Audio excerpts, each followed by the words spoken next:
You may have noticed Bob sitting here in the corner. This is my chainmail shirt, and it was inspired entirely by this novel. This is one of my favorite books, Timeline by Michael Crichton. Fair warning, this book is rather violent and there's a lot of language in it, but it's near and dear to my heart because it got me started on this medieval kick that has never gone away. I read it when I was about 10 years old, and I discovered that I can't read a book without wanting to make something. And as a 10-year-old, I looked around and found my dad's copper wire. And I asked for a piece, and I took it to my bedroom, and I started making rings. And then I looked really closely at a picture of chainmail from a book I got from the library.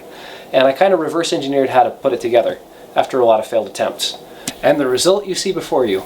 I used 3 1/4 mile spools and wound them around a mandrel and made this chainmail shirt. The experience of learning to make it from scratch was actually extremely helpful. When I was in my late teenage years, I had a whole bunch of individual pieces of chainmail but no chainmail shirt. And the amount of time and effort it takes to make one of these, because it's one little piece after another for basically forever. And so, to prove to myself that I could finish something, I enlisted the help of my friend Joseph and finished this shirt. And I finally managed to finish it just in time to serve a religious mission. The history is shockingly good in this book. It challenges a lot of preconceived notions about what the medieval period looked like. A couple of things that you don't think about. It mentions that the peasants' homes that they walked through did not have chimneys. Chimneys were a later invention and didn't appear for a long time. There was a hole in the roof above the central fire. Another thing it mentions is that the peasants were wearing very brightly colored clothing, and it looked like they patched with a different color every time. And so you kind of get away from the everything is brown and drenched in mud idea of the Middle Ages and get a little bit more to these were people and they were clever. But you also get a sense for how brutally violent the time was and how uncertain people's lives were. It's an interesting mix. It makes you more appreciative of what the Middle Ages were and much more appreciative to not live in them. Except at reenactment camps. So I like this book for history, and I like chainmail partially for a metaphor that it represents. Not only does it take a lot of patience, and is kind of cool for what it means to me personally having made it, but it's also cool because you have individual rings that are like a circle, a symbol of eternity, that are linked together over time. It's kind of like, and it's funny because this pattern is called 4 in 1. Every single ring is connected to exactly 4 others, 2 ahead and 2 behind. So you can think of it as like your parents, and your parents' parents, and your parents' parents' parents, and you can follow like a genealogical tree along your shirt, extending this way. And what's cool about that, gets even cooler, is that chainmail is recyclable. It's one of the reasons why it was so widely used throughout so much of history.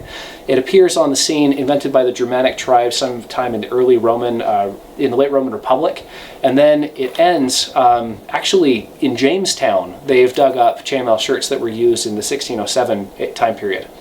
So crazy coolness. So if you had like your Viking grandparents who wore, a chainmail shirt like this into battle, and then as armor evolved, there were still parts like the armpit where chainmail was still used. And what was really easy to do is to cut up a piece of a chainmail shirt and incorporated it into the next thing. This is one of the reasons why historically you don't find very much chainmail from the much older time periods, is because those pieces actually got incorporated into future garments. And so, much later down the road, you're most likely to be wearing, if you're going to have anything at all that's been inherited through time, it'll be great-grandpa's shirt covering your armpits. A book that is worth the read. If you want to read this book, we have an Amazon affiliate link below, and if you go and buy it and read it, it will support our channel. Much obliged.